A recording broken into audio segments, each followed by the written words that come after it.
Don't buy this. I'll show you how to do it yourself.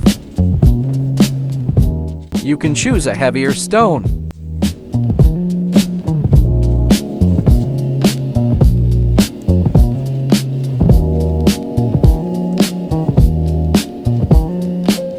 Need to tighten strongly.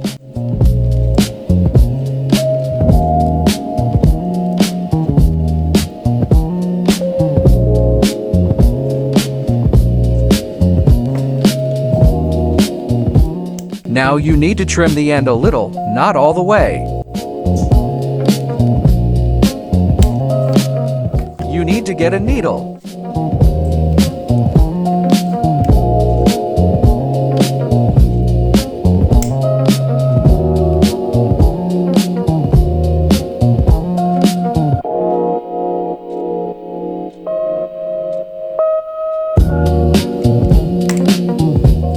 Now I will make a hole with a needle.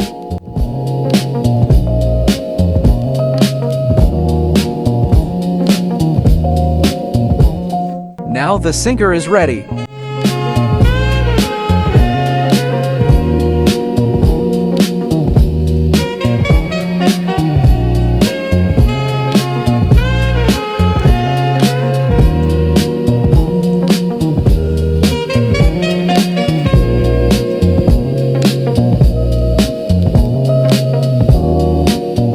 If you liked the video, please subscribe.